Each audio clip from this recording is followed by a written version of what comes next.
Il y avait deux possibilités, il y avait Moderna ou Pfizer. Bon, j'ai choisi Pfizer.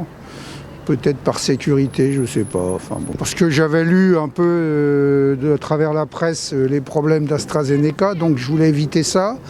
Et puis comme se présentaient les deux choix, on a cliqué sur Pfizer. Voilà. Ouais. AstraZeneca, c'est pas pareil que Moderna? Je sais pas, sincèrement, non. Et je crois qu'il y a la confusion peut-être du nom. Vous allez être vacciné avec quoi? Pfizer. C'est un choix? Oui. Je crois en ce premier vaccin, qui avait été préconisé tout au début. Et je pense bien penser. Donc voilà, c'est surtout pour cette raison. Je me dis, le Pfizer, pourquoi pas. Et c'est celui qu'on entend le mieux parler. Et je me dis, bon, je vais par là. Alors, en sachant que les autres sont aussi bien. C'est celui dont j'ai entendu le plus parler, le Moderna un peu moins, ou en tout cas, je me suis moins intéressée, ou j'ai entendu moins parler. Et c'est ce qui fait que mon choix est allé vers celui-là. Moi, je viens pour le Pfizer. Voilà, celui-là, celui qui a la meilleure presse. On a refusé l'AstraZeneca, mais il n'y en a pas ici apparemment. Et ils nous ont proposé le Moderna, mais que ce soit le Pfizer ou Moderna, on est d'accord. Un ou deux, l'un ou l'autre, ça nous va. Ça sera le Moderna probablement. Oui, on l'a ressenti, mais je ne sais pas si ça a vraiment une justification, puisque entre Pfizer, nous sur le site, vous le savez, on a Pfizer et Moderna.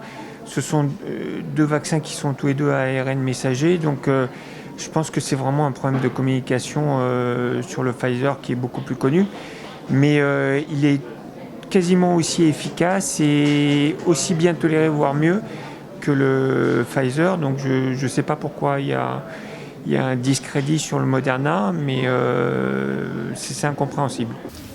À part si vous voulez que je vous mette sur liste d'attente, si jamais il y a des doses qui se libèrent dans la semaine. Les créneaux Pfizer sont partis plus rapidement que les créneaux Moderna. La distribution, c'est 5000 Pfizer, 5000 Moderna.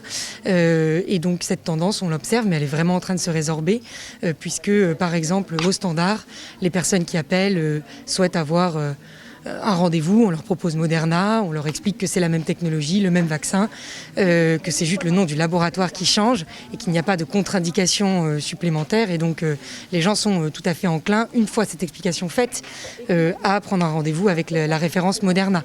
Peut-être que c'est un vaccin qui est moins connu de nom du grand public que le vaccin Pfizer, et donc ça nécessite aussi que nous, ici au Standard, on puisse expliquer qu'il n'y a pas de différence. J'ai entendu ce matin qu'il y avait plein de doses Moderna qui n'étaient pas écoulées au Stade de France. Je me suis connecté sur Doctolib, j'ai vu qu'il y avait des créneaux de libre aujourd'hui à 14h. Je me suis mis dessus, c'est tout. Alors justement, si vous aviez dû choisir votre vaccin, vous auriez choisi quoi? Oh, je m'en fous. Ce qui est disponible. Donc Moderna ou Pfizer, c'était pas très grave.